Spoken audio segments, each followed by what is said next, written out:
Halo, apa kabar Anda semua? Assalamualaikum warahmatullahi wabarakatuh. Apa kabar? Tetap sehat, tetap semangat. Nah, akhirnya kita dengar juga ini ya, siapa calon wakil presiden yang dipilih oleh Ibu Megawati. Saya nyebutnya yang dimilih Megawati, ini bukan koalisi ya, karena itu seperti yang tadi ketika menyampaikan pidatonya, Ibu Megawati juga menyatakan bahwa calon wakil presiden yang dipilih oleh PDIP.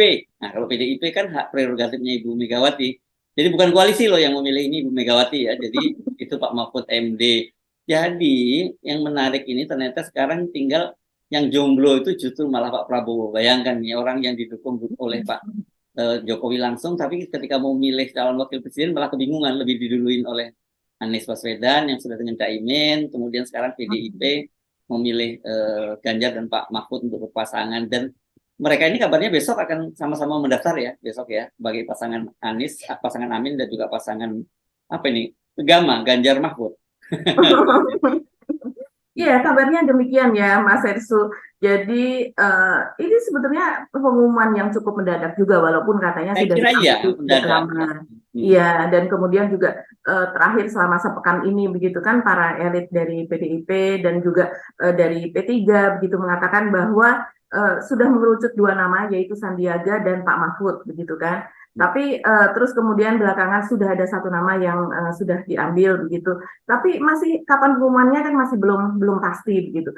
Sehingga kita mendapatkan kabar sesudah ada pengumuman keputusan dari MK mengenai gugatan soal usia capres dan cawapres itu, kita mendapatkan kabar bahwa Gibran juga akan dipanggil pada hari ini begitu ya. Kita Ya. diskusi Hmm. kemarin gitu. Dan itu keputusan untuk memanggil Gibran ke DPP PDIP itu diambil sebelum ada keputusan untuk mengumumkan cawapres dari koalisi PDIP pada hari ini. Jadi jelas bahwa sehingga pada hari ini batal ya pemanggilan kepada Gibran menurut Yes. Jen Hasto dan belum tahu kapan belum dijadwalkan kembali. Dan soal pengumuman pada hari ini kami juga baru mendapatkan itu kemarin dan kami juga dapat kabar gitu bahwa sebetulnya para elit PDIP dan juga partai koalisinya begitu menginginkan Pak Jokowi pulang dulu begitu untuk kemudian mengumumkan soal cawapres dari koalisi tersebut. Tapi ternyata Ibu Mega tiba-tiba memiliki inspirasi untuk mengumumkan pada hari ini juga yaitu sehari sebelum tanggal 19 pendaftaran ke KPU sehingga Pak Mahfud dipanggil ke kediaman Ibu Mega di Teuku Umar begitu ya kemarin sore dan fotonya banyak beredar dan sesudah itu memberikan penegasan bahwa Pak Mahfud yang dipilih dan Pak Mahfud sesudah itu pergi ke kediaman Osman Sabtaodang begitu yaitu salah satu ketua umum partai koalisi yaitu Partai Hanura dan fotonya juga beredar luas begitu dan di Oso mengatakan bahwa inilah calon cawapres dengan inisial M ya begitu dan akhirnya hari ini diumumkan dan ada kabar juga bahwa mereka akan mendaftarkan esok ya Mas Hirsu ke KPU pada tanggal 19.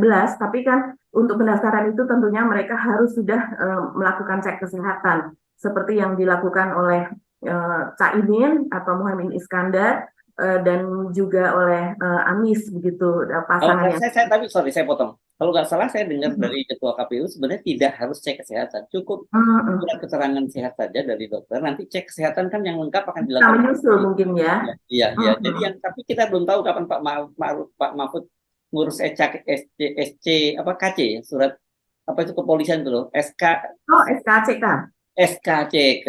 Kapan pengurusnya begitu ya? Kalau Mungkin itu cepat mungkin ya kalau ya. kalau Pak Mahfud sih soal itu. Tapi memang dari KPU sendiri mensyaratkan bahwa sebelum mendaftar maka mereka harus sudah memberitahu kepada KPU itu sehari sebelumnya. Nah ini Ya, ada di KPU nih kapan mereka ya, memberitahunya. kalau Pak Mahfud kan masih Menko Polhukam, jadi bisa polisinya panggil aja bikin surat SKCK. Bisa beres lah itu, Ya. aman lah itu ya.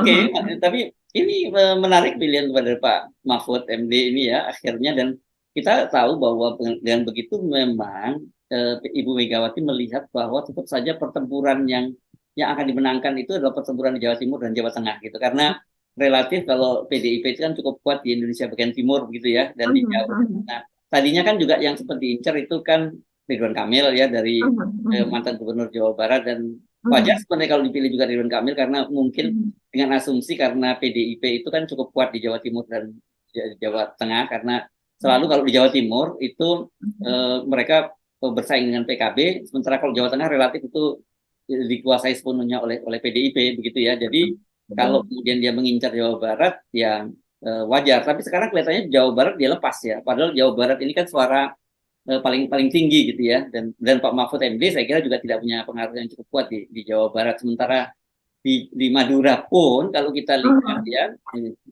Jawa Timur Madura ini walaupun Jawa Timur sebenarnya dia bukan Jawa ya gitu ya. Karena kan ada lagunya kalau Indonesia Merdeka Madura juga gitu karena Madura kan pengen bikin provinsi sendiri sebenarnya sampai sekarang ini belum terwujud begitu. Di sana pun sebenarnya justru yang Pilpres yang lalu dikuasai oleh Pak Prabowo, tapi sekarang kabarnya sudah dikuasai oleh Anies. Jadi Anies sudah mengambil alih wilayahnya Pak Prabowo di Madura. Nah, jadi tinggal Mahfud MD apakah bisa merebut itu seperti yang ditugaskan Caimin untuk merebut Jawa Timur oleh Amin gitu. Ya, ini salah satu tugas besar dari Pak Mahfud nantinya ya Mas Hersu ya. Dan ini akan gaspol saya rasa sih begitu ya. Karena memang dari Anies dan Amin kan juga sudah berkali-kali begitu beberapa kali begitulah ya datang ke Jawa Timur dan juga memperlihatkan kita melihat ada lautan massa ya setiap kali mereka bertemu dengan warga begitu. Dan saya rasa ini menjadi salah satu itu tadi mengapa Pak Mahfud yang dipilih begitu karena memang ini pertempuran keras dari PKB dan PDIP di Jawa Timur ini masih akan terus berlanjut begitu. Ya, ya dan indikatornya sekarang saya kira setidaknya dua ya kemarin yang berhasil mengumpulkan lautan massa itu satu di Malang yang ini itu daerah itu memang daerah sebenarnya itu daerah PDIP. Tapi kalau kemudian Sidoarjo ini kan bagaimanapun banyak warga Nahdien lah. Tidak terlalu mengejutkan apalagi kemudian tentang Anies Baswedan. Tapi tetap saja menunjukkan mereka mulai menggeliat di sana. Nah, yang jadi menarik perhatian kita justru bagaimana dengan nasibnya dengan Prabowo Subianto karena kan Pak Prabowo itu sebenarnya tetap menginginkan Gibran dan Gibran sudah si paman datang sudah bawa SK pelolosan masa nggak jadi dijadikan calon wakil presiden kan saya kira itu yang jadi pertanyaan publik dan ini kelihatannya kalau menungkan kalau disebutkan oleh Ahmad Muzani sekjen Partai Gerindra bahwa keputusan siapa yang calon wakil presiden akan diusung oleh Koalisi Indonesia Maju itu menunggu Pak Zulkifli Hasan pulang karena ini akan digendingkan di antara ketua umum partai. Tapi saya kira lebih tepatnya menunggu Pak Jokowi pulang gitu ya. Dan Pak Jokowi itu kan sekarang tengah berada di Arab Saudi karena dia jadi joint chief gitu ya untuk karena ada kerjasama KTT antara negara-negara teluk dengan ASEAN gitu dan hadir dan baru kembali nanti tanggal 21 hari Sabtu. Jadi dipastikan tanggal 19 dan 20 nggak mungkin ini Prabowo mendaftarkan diri dan saya nggak tahu apakah kalau KPU itu dalam situasi sekarang itu hari Sabtu dan Ahad tetap juga buka. Saya kira terbuka ya Mbak ya karena waktunya pendek gitu ya. Jadi yang jelas sampai Sabtu tidak akan mendaftar lah Pak Prabowo itu. Iya, memang kita juga mendengar ya bahwa ada menunggulah saat ini dari Koalisi Indonesia Maju begitu menunggu kepulangan dari Pak Jokowi begitu karena selain juga Gibran itu adalah putra dari Pak Jokowi juga bahwa pengusung kepala daerah begitu kan posisi Gibran saat ini adalah sebagai wali kota mengusung kepala daerah atau secara definitif itu menjadi capres atau menjadi cawapres itu kan harus dengan seizin presiden gitu. Jadi artinya itu memang ada administrasinya lah demikian. Jadi dalam hal ini menunggu kepulangan dari Pak Jokowi beberapa hari lagi walaupun waktu pendaftaran itu terus bergulir yaitu terakhir pada tanggal 25. Nah, artinya selain untuk saat ini ya Mas Esu kemarin kan memang santer sekali Gibran ini akan pasti begitu diluluskan oleh Mahkamah Konstitusi ini akan langsung diambil begitu oleh Pak Prabowo sebagai cawapresnya.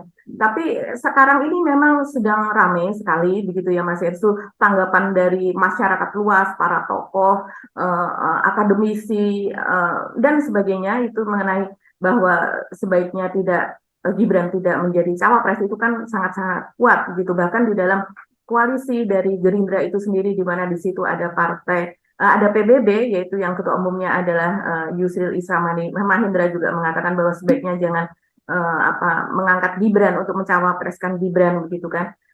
Tapi belakangan tadi malam juga di sebuah acara sesudah Yusril mengatakan itu di sebuah acara gitu pada sore hari, kemudian berhembus begitu kan bahwa Yusril tidak akan apa artinya tidak akan mengikuti apa yang dikatakan oleh koalisi Indonesia Maju. Tapi malam hari kemarin dia mengklarifikasi bahwa bukan berarti kalau seandainya dia tidak setuju maka dia tidak akan mengikuti apa yang ada suara di koalisi. Dia mengatakan bahwa sebagai suara yang minor begitu di situ, dia akan tetap mengikuti kalau seandainya Gibran ini nanti akan dipilih menjadi cawapres dari Prabowo. Jadi apapun keputusannya dia akan mendukung. Nah, jadi kalau melihat situasi seperti ini, sepertinya saat ini Gibran masih tetap memiliki kans yang sangat kuat untuk mendampingi Prabowo. Dan yang kedua, lapis kedua sepertinya yang menjadi cadangan adalah Erick Thohir karena dia memang secara elektabilitas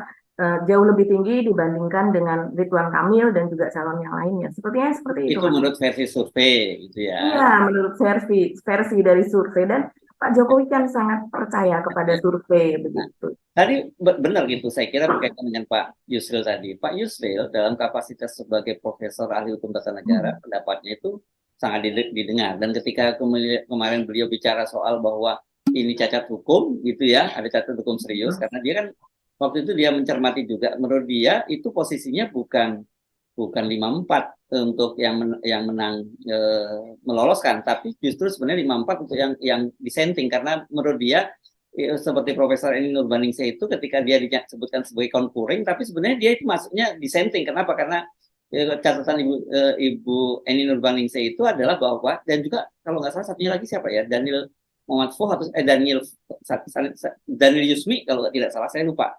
Itu kan tapi yang saya ingat betul adalah Ibu Eni Nurbaningsih, dia menyatakan bahwa dia setuju, tetapi kepala daerah itu levelnya gubernur, bukan bupati atau wali kota gitu ya.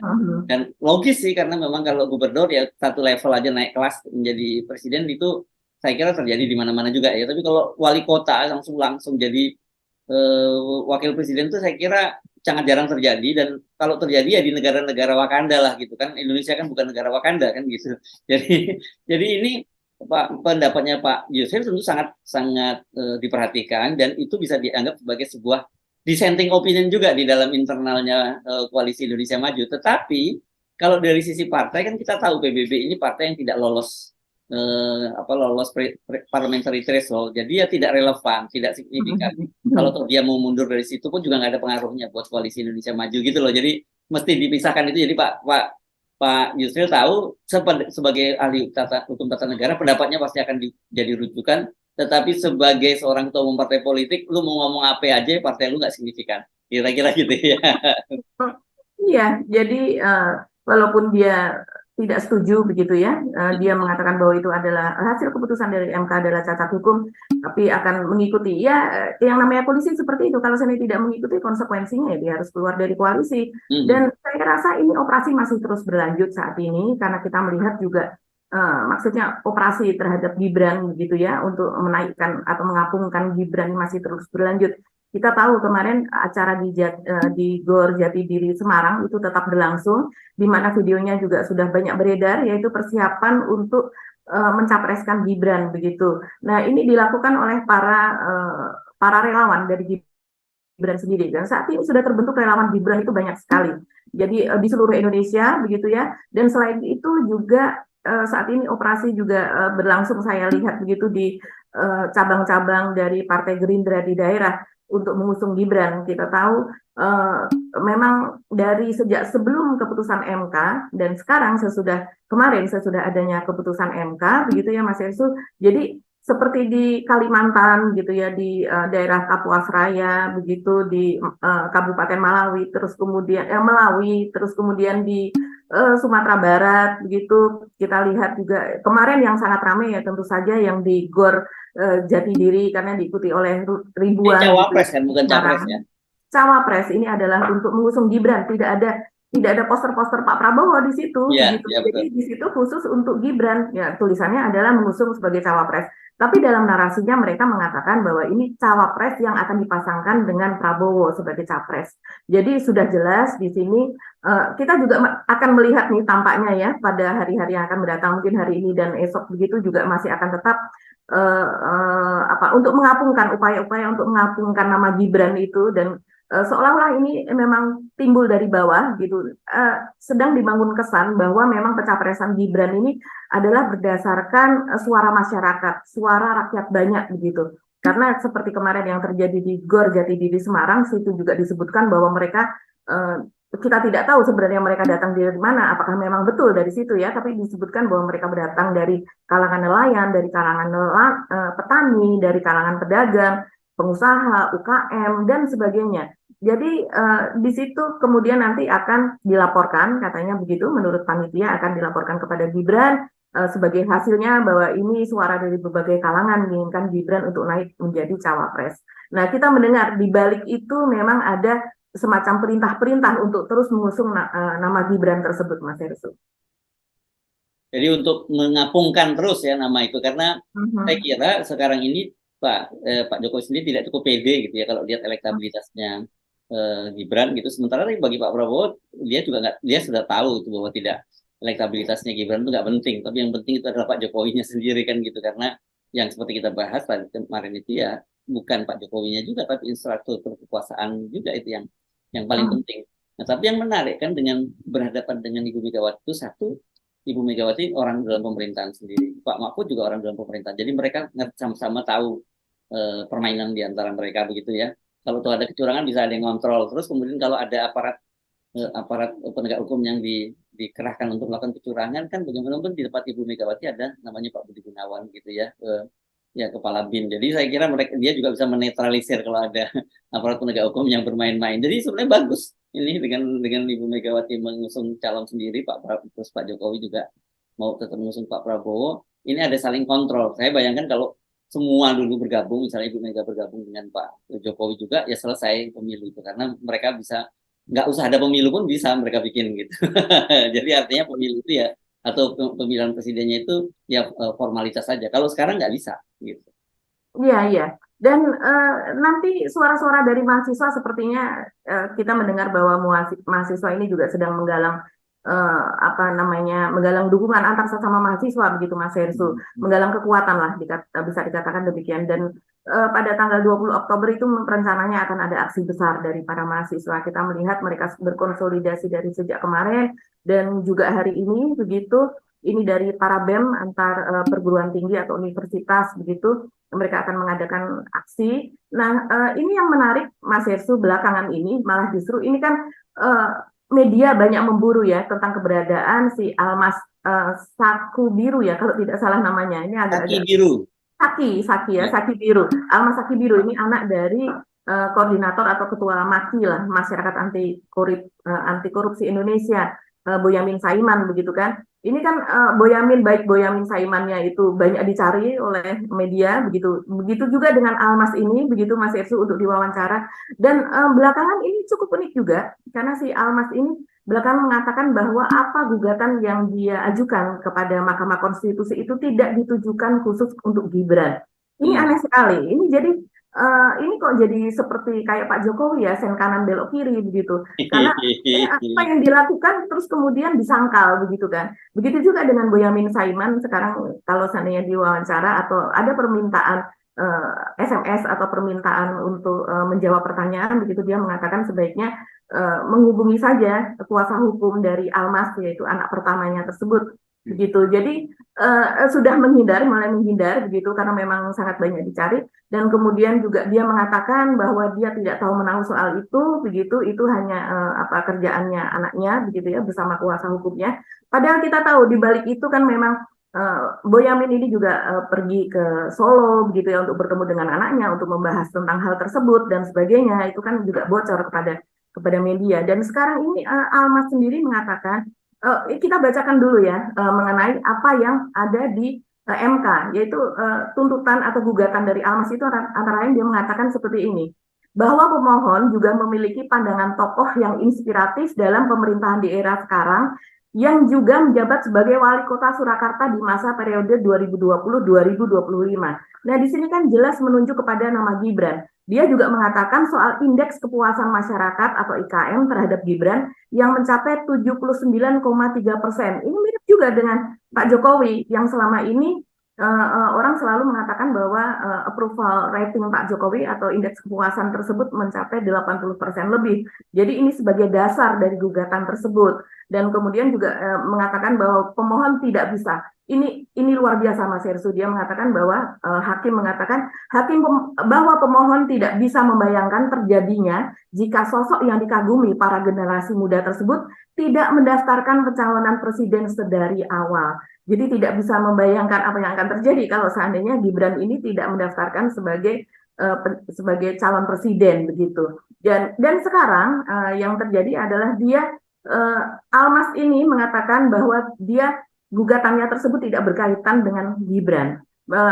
Jadi dia mengatakan beda dulu dengan sekarang begitu, dan dia menegaskan bahwa tidak ada kaitannya sama sekali dan itu diajukan atas keinginan sendiri tanpa ada intervensi dari siapapun, karena selama ini kan orang selalu menyangka bahwa ada intervensi begitu, ada permainan di balik itu begitu.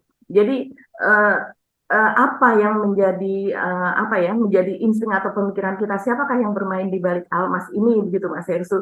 Ini terus kemudian juga terjawab di sini. Jadi ada semacam kita tidak tahu kenapa yang bersangkutan sekarang memungkiri hal tersebut gitu ya.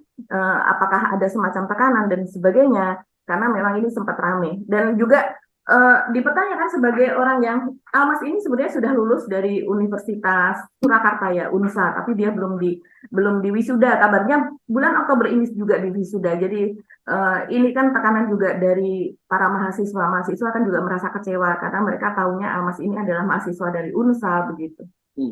Ya, iya, iya. Oke, jadi ini memang sangat menarik. Jadi kita masih menunggu ya sampai tanggal setidaknya tanggal 21. Paling cepat saya kira tanggal 21. Tapi saya kira mungkin belum tanggal 21, mungkin baru tanggal 22 atau 23. Jadi last minute nanti Pak Prabowo yang akan mendaftar itu. Dan ini jadi anti klimaks juga ya kan, karena tadinya kita berharap bahwa sebenarnya justru Pak Prabowo ini yang akan jadi paling awal gitu mendaftar selain Anies gitu. Tapi ternyata kemudian disalib oleh PDIP gitu ya.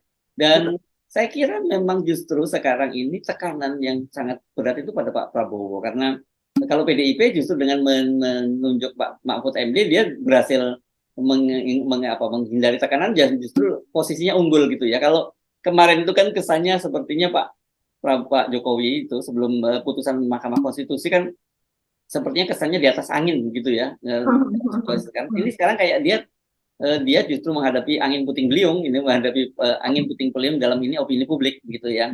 Yang datangnya itu bukan hanya dari kalangan orang yang selama ini kritis terhadap dia, tapi justru dari mereka yang selama ini menghamba gitu ya, memberhalakan Pak Jokowi gitu. Sekarang semua justru berteriak rame-rame gitu. Jadi saya kira pasti ada kalkulasi ulang, kendati kalau lihat ambisinya Pak Jokowi, kok saya nggak yakin bahwa kemudian Gibran itu dibatalkan oleh Pak Jokowi, karena udah tanggung kok buat Pak Jokowi. Dan selama ini kan Pak Jokowi orang yang tidak peduli dengan publik opini kan.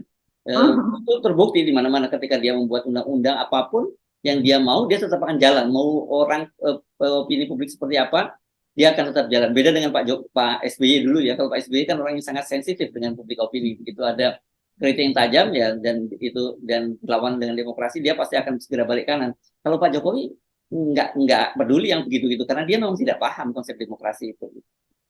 Iya, Pak. Kalau kita melihat sepertinya Pak Jokowi lebih peduli kepada angka-angka ya, dari hasil angka survei maksudnya kan?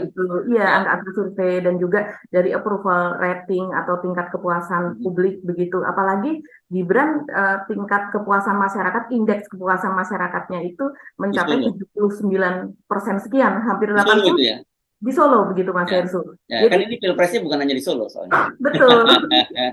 Dan itu kan membuat apalagi karpet merah untuk Gibran ini kan memang sudah digelar dari sejak Gibran ini diangkat menjadi wali kota begitu, sejak dia dilantik menjadi wali kota, seperti yang kemarin kita bicarakan dalam of the record edisi yang kemarin kan kita mengatakan bahwa bagaimana pada bulan pertama saja itu para menteri sudah berbondong-bondong untuk datang ke Solo begitu Mas Ersu. Yang kita kalau secara umum suka mengatakan wah ini menteri sedang sowan kepada Gibran begitu ya. Tapi artinya kondisinya memang seperti itu, seperti mendapat privilege, keistimewaan, dan kemudian pembangunannya memang sangat luar biasa. Nuansanya adalah metropolis begitu, karena memang awalnya sebetulnya karena dia akan maju sebagai gubernur untuk DKI Jakarta. Yes. Tapi belakangan kemudian ini menuju kepada tingkat yang lebih tinggi, yaitu tingkat yang nasional. Kita bukannya tidak suka Solo maju ya, kita sangat suka sekali begitu Mas Hersu. Tapi ini kan nuansa keadilannya tidak terpenuhi. Seharusnya daerah-daerah lain juga mendapatkan perlakuan yang sama. Nah, kita membayangkan inilah soal keadilan begitu Mas Hersu. Kalau seandainya ini soal keadilan sekarang saja sudah tidak terpenuhi, apalagi kalau seandainya nanti naik ke tingkat nasional. Ya. Oke, kita tunggu ya Mbak Agi ya seperti apa. Tapi saya kok yakin seperti selalu sering saya sebut, jadinya sekarang ini Gibran itu bukan lagi bukan equity, bukan modal yang bagus, tapi dia jadi semacam liability gitu. Jadi kalau saya membayangkan dia kayak saham yang blue chip itu dan dalam sekejap rontok semua sekarang hari ini gitu. Tapi kan tentu saja Pak Jokowi punya perhitungan sendiri yang kita sebut tadi selalu berlawanan dengan public opini gitu ya. Lawan Pak Jokowi itu khasnya di situ, dia tidak peduli dengan public opini. Selama dia mau jalan dia akan jalan kok. Feeling saya menurutnya Pak Jokowi kayaknya dan Pak Prabowo juga akan berjalan gitu dengan skenario. Iya, dan kemudian juga tidak hanya mengobrak-abrik tatanan itu tadi ya, tapi juga sepertinya ADART dari PDIP apakah akan diubah gitu Mas Hersu kalau seandainya Gibran gitu naik ke atas gitu, dan kemudian juga seharusnya satu keluarga itu semuanya adalah masuk ke menjadi kader PDIP, apakah Gibran seperti belakangan ini, tapi kan Gibran sudah membantah ya, katanya dia akan masuk ke Golkar, tapi Gibran sudah membantah bahwa dia tidak akan masuk ke Golkar gitu, dan dia selama ini mengatakan bahwa saya itu dibesarkan, saya itu diberi pengetahuan banyak oleh PDIP, saya tidak mungkin untuk pindah partai, saya tidak mungkin untuk lompat-lompat, dia mengatakan demikian. Ya, tapi apakah dia juga kemudian kayak bapaknya sen kiri belok kanan juga, kan kita nggak tahu juga omongannya. Kalau sejarahnya kita lihat dia sama persis retorikanya dan sebagainya seperti bapaknya kan, yang dulu dia tidak mau, kalau Pak Jokowi waktu jadi gubernur di Jakarta nggak mikir copras capres, dia juga ngomong nggak tertarik dia untuk politik, dia jadi saja nggak pernah, tiba-tiba jadi wali kota kan begitu. Adiknya juga begitu, jadi ini retorika khas keluarga Jokowi. Jadi silakan, kalau usul saya tetap jangan terlalu percaya dengan omongannya Gibran, karena kalau kita nanti percaya, kita kalau ibarat orang nyetir mobil di belakang Gibran, kita bisa nabrak karena bisa ngerem mendadak dan dia belok, tadinya dia belok sen kiri, nggak taunya dia belok kanan, kita yang cilaka nantinya. Itu yang terjadi pada para buzzernya Pak Jokowi kan ya, yang sekarang pada ngamuk-ngamuk semua. Saya bisa membayangkan itu, memang kalau seperti tadi membayangkan ada orang iringan, kita janjian yuk kita konvoy gitu, dan dia di depan jalan, tiba-tiba kita kita percaya banget dengan dia, tiba-tiba dia ngirim mendadak dan belok kanan, kita nabrak, kita yang nyungsep sendiri dan digebukin orang satu kampung gitu karena Iya, tapi walau bagaimanapun kita saat ini mengucapkan selamat ya Mas Hersu untuk Pak Mahfud ya, karena pada akhirnya kita masih ingat, mungkin Mas Hersu juga masih ingat 2014 Pak Mahfud itu kan sebenarnya mendukung Pak Jokowi, dan kemudian sempat begitu ya dihubungi oleh PDIP juga bahwa menjadi salah satu calon begitu ya untuk cawapres bersama dengan salah satu calon Pak, sudah ditentukan jadi satu calon. Cuman dihubungi saja, dia menceritakan itu. Nggak, yang mana? Yang waktu Pak Mahfud, zamannya Pak Maruf? Bukan, 2014. Oh, 2014. Betul. Kan memang dari Bu Mega itu menginginkan dari NU begitu. Tapi selain nama Pak Mahfud adalah juga Pak Yusuf Kala. Ketika itu ditanyakan juga sama media, terus apakah Bapak berharap? Ya berharap lah, dia bilang begitu. Gitu. Dan Pak Mahfud ini kan memang belak-belakan saja, dia berharap. Tapi kemudian ternyata yang diumumkan oleh PDIP adalah Pak Yusuf Kala begitu. Sehingga akhirnya Pak Mahfud digandeng oleh Pak Prabowo menjadi ketua tim pemenangan dari Pak Prabowo Hatta ketika itu kan. Ya. Nah, kemudian tahun 2019 kita tahu Pak Mahfud tidak jadi, padahal udah last minute begitu. Nah, itu last minute banget, karena itu Pak Mahfud dan teman-temannya itu udah nunggu di sebuah restoran sate, nama restorannya saya lupa, tempatnya itu nggak jauh dari restoran Plataran, tinggal ke sana saja, jalan tiba-tiba harus balik kanan. Nah, sekarang ini saya kira mungkin sepanjang malam tadi malam Pak Mahfud berdoa mudah-mudahan tidak Ibu Megawati tidak dapat wangsit yang kemudian berubah gitu. Dan Dan untungnya kan Pak Mahfud pakai batik ya, mungkin itu udah batik stok yang lama di nuansanya hijau gitu biar kesannya nuansa NU-nya kuat gitu, bukan baju putih. Kalau yang dulu kan Pak Mahfud udah mengukur baju putih dan tiba-tiba batal kan gitu. Doanya Pak Mahfud lebih kuat dari Bu Mega tadi malam itu, mungkin sepanjang malam ketika itu.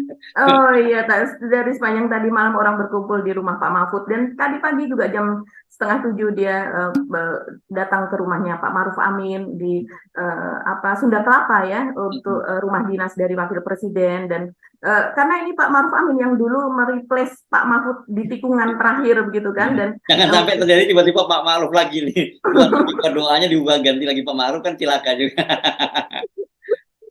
Iya, iya, iya, iya. Kita lihat Pak Maruf ini pertempuran di Jawa Timur ini pasti akan makin seru. Kita ingin Yes. melihat sama Mas Ersu ya. Dan tampaknya yang satu lagi yaitu Amin koalisi koalisi Anies dan Muhaimin. Ini keduanya kemarin kan juga Anies sudah cek kesehatan gitu di Fatmawati ya. Dia naik sepeda ke sana dan sudah selesai. Dan saya melihat gambarnya tadi malam begitu disamperin sama Cak Imin begitu dan mereka bersama kedua keluarga tampaknya cukup lengkap bersama anak-anaknya mereka berkumpul begitu Mas Hersu mungkin merundingkan juga untuk pendaftaran untuk besok karena kabarnya itu kan sejak pukul 8 pagi lah dan akan sepertinya akan ada ribuan begitu yang ikut mendukung atau ikut berjalan bersama mereka.